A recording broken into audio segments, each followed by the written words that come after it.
Well, so what I'm doing now is spraying some glyphosate on some of these weeds that are in the flower bed.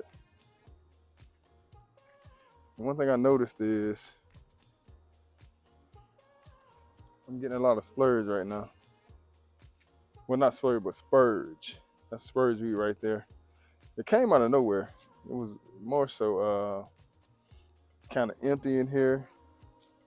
Got to be careful around that tree. And I think over the past few days with the rain,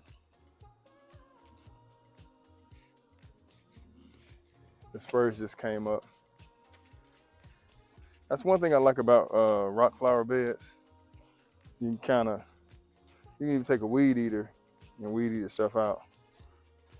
Hope it doesn't hurt my plant. This right here, y'all, is rosemary. That is rosemary. Now this started as a small bush, and as you can see now, it has taken off. It's taken off, man. I even have to trim it. And what we do is we'll cut some of it and put it in the freezer, so when my wife gets ready to start seasoning, she'll take it out the freezer and use it as a seasoning. But that's a rosemary plant, and it's real big. But you can see here, putting some of the glyphosate on some things in the flower bed. You see that right? That's chamber bitter right there. Of course, you got your, I'm not sure what that is. I can hardly tell right now. Let's see here. That might be the, no, that's not it. Shepherd's shepherd thing. That's not what that is. Shepherd's purse. Shepherd's purse look different. That's the only thing popped in my mind. As you can see, it's getting ready to rain out here. Getting ready to rain. I cut the grass low. I cut it about 3 days ago. Cut it again today, about 4 days ago. Cut it again today because now I'm getting ready to transform it to the golf course lawn. As you can see right there, that right there is starting to transform. Now, one thing about that, I could put glyphosate on those weeds over there, but one thing I learned about the glyphosate on the weeds is if I blanket spray the whole lawn over there where it has a lot of weeds, what'll happen is it'll die out and then it'll cause erosion.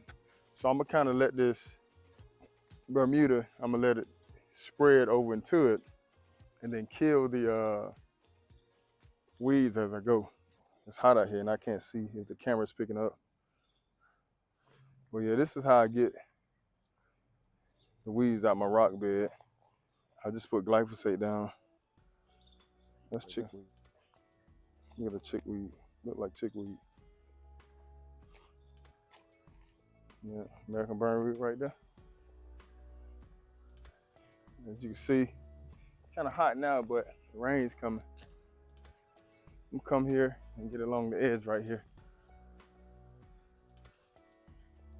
As you can see, look at the Bermuda. Bermuda's starting to spread. You see it crawling? Once we got that tree down, I mean, it's just starting to take off. But that's it right there. It's starting to spread real good. And what I'm doing is I'm cutting it to encourage the growth. Instead of, I let it get high a few weeks ago so everything can kind of start to catch. But now I'm starting to, I'm gonna get ready to start giving it that golf course feel and increase the horizontal growth. So every 3-4 days I'll be cutting it. Every 3-4 days I'll be cutting it so we can get that horizontal growth across the lawn. That's gonna make it spread real fast and start moving real quick across the lawn. But I got a lot of different weeds, but at least I have some type of cover on the ground. Right here you can see Dallas grass. Well, I think that's crabgrass. Let me see here.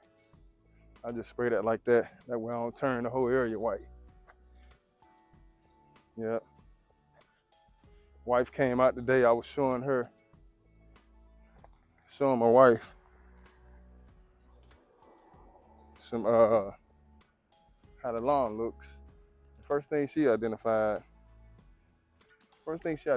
was the weeds. I was like, look, I said, look at the lawn. You kind of see where, I'm starting to get that golf course look. She walks out the door and says, I see a weed right there, right here, right here. She's my toughest critic, but it's cool though, cause I need some type of motivation. But she's right. That's a weed right there. But it was a tree right here. So it used to be a tree right here, and it was nothing here at one point. But I need that. I need that motivation. Somebody got to challenge me. But that's it.